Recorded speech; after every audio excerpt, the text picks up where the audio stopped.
ይሄን ቪዲዮ ሰምተነው እንመለስ። ሲንግል ማምነት ፕራውድ የሚደረግበት ነገር አይደለም የኔ ቆንጆ። ኖ በፍጹም ጀግና ሲንግል ማሞች እኮ አሉ ማናቃቸው አደባባይ ላይ ማይወጡ የማይናገሩ እኮ አሉ። ቢዚ ናቸው እነሱ ይሄን ለማብራራት እንኳን ጊዜ የላቸው።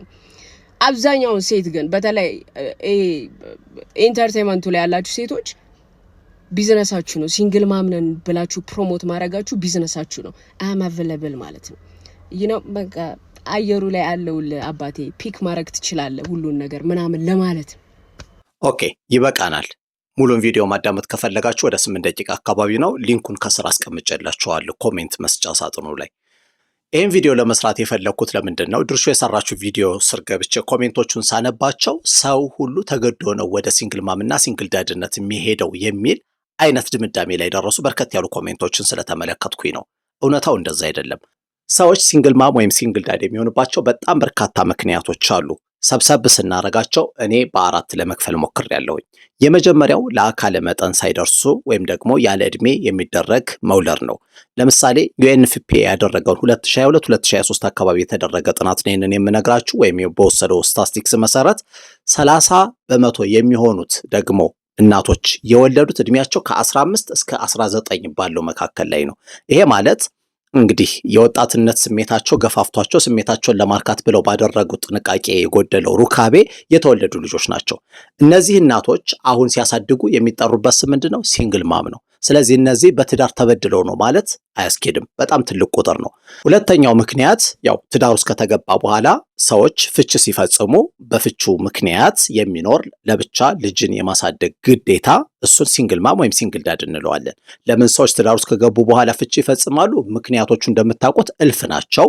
ሰዎች ፍች የሚፈጽሙባቸው እነሱን ሁሉ አንዘረዝርም። ነገር ግን ትዳር ከገቡ በኋላ ትዳር ውስጥ የተወለዱ ልጆችን በአስገዳጅ ምክንያት ፍች ፈጽመው የሚኖሩ ናቸው።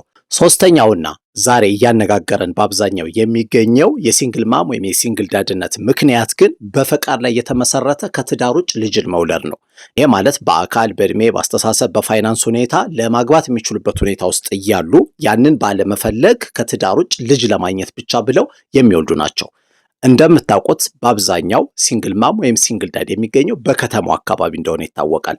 በኢትዮጵያ ውስጥ ብቻ ማለት አይደለም፣ በሌላውም ዓለም ከእርባናይዜሽን ጋር አንዱ እየተስፋፋ የመጣው ይሄው ጉዳይ ነው። ግን ወደ ሀገራችን ሰብሰብ ብናደርገውና ስንመለከተው አሁን ከዘመናዊነት ጋር በተያያዘ በፋይናንስ አቅም ራሴን ችያለሁ፣ ባል ለምን ያስፈልገኛል፣ ወንድ ለምን ያስፈልገኛል፣ ልጅ መውለድ እችላለሁ በሚል የሚወልዱ አሉ። እንደ ወደ ባህሉ መለስ ካልን እኮ እናቶቻችን ሴት ልጆቻቸው ሳያገቡ እድሜያቸው ገፍቷል ብለው የሚያስቡ ከሆነ ሂጅና ካንዱ ወልደሽ አምጪ እኔ ያሳድግልሻለሁ የሚባለው ነገር እውነት ሜንስትሪም ሐሳብ አልሆነም። በዚህ የተነሳ ያለ ባል ቤታቸው ወልደው እያደጉ ያሉ ልጆች ወይም ያንን እንደ ፕራውድ የሚቆጥሩት ሴቶች የሉ። አራተኛው ምክንያት ደግሞ የትዳር አጋራቸውን በሞት የሚያጡ ሰዎች ናቸው። ይሄ ምንም ሊደረግ የሚችል አይደለም። እንግዲህ ይሄ እውነት ካለ ሁሉም ሴቶች ሳይፈልጉ ተገደው ነው ሲንግል ማም ወይም ሲንግል ዳድ የሆኑት ብሎ መደምደም ትንሽ የሚከብድ ነገር ነው ማለት ነው። አሁን የድርሹ ሐሳብን ስድብ ጋር የተቀላቀለ መልስ እንዲሰጥ ያደረገው ነገር ሊገባኝ አልቻለም። ሐሳቧ በጣም ትክክልና ቫሊር ነው። ምክንያቱም ሲንግል ማም ሲንግል ዳድ መሆን ፈልጋችሁትም ይሁን ተሳስታችሁም ይሁን በአጋጣሚም ይሁን የሆናችሁ ሰዎች ለምን ሲንግል ማም ለምን ሲንግል ዳድ ሆናችሁ ብሎ የወቀሳችሁ የለም። ነገር ግን ፕራውድ አድርጋችሁ ሚዲያ ላይ ወጣችሁ ሲንግል ማምነትንና ሲንግል ዳድነትን የምታወሩ ሰዎች ግን ምንድነው ችግራችሁ? አንደኛ እናንተን የሚሰማ አዲሱ ትውልድ ከስር የሚመጣው ምን ብሎ እንዲያስብ ትፈልጋላችሁ? አሁን ዘመን ላይ እኮ ትልቅ ችግር የሆነው ልክ ማግባት ራሱን የቻለ አንድ መደበኛ የህይወት አካል እንደሆነ ሁሉ ሲንግል ማምነት ወይም ሲንግል ዳድነት ደግሞ ልክ አማራጭ ለትዳር የቀረበ አማራጭ እስኪመስል ድረስ ነው እየተወራ ያለው። ይሄ ትክክል አይደለም። ፈልጋችሁት አልሆነም፣ ነገር ግን ሚዲያ ላይ ይዛችሁት አትውጡ። ይኸውላችሁ ትዳር ውስጥ ከተገባ በኋላ ሁለቱ አንድ አካል ናቸው። ያ ማለት በአንድ አካል ውስጥ ሁለት እጆች እንዳሉት ቁጠሩ። ፍች ተፈጸመ ማለት ልክ አንድ እጅ ተቆርጦ እንደማጣስ ነው። እጁን ያጣ ሰው ፕራውድሊ አያችሁ እኔ እኮ አንድ እጅ የለኝም እየተባለ እንዴት ነው ፕራውድ የሚደረገው? አካል ጉዳተኞችን እያልኩ አይደለም፣ በተፈጥሮም በሌላም ክስተት ሊመጣ ይችላል። በቃ ፍች ከተፈጸመ በኋላ አንድ አካልን እንደማጣት ነው። ማጣታችሁ ያሳዝናል። ፕራውድሊ ግን ሚዲያ ላይ ተወጥቶ የሚወራበት ጉዳይ አይደለም።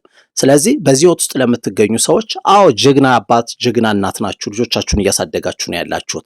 ለሌላው ግን ይሄ አርያ የሚሆን ነገር ስላልሆነ ወጥታችሁ በመኮፈስ በጀብዱ ልክ ስኬት እንደሆነ ባታወሩት በጣም ደስ ይለኛል።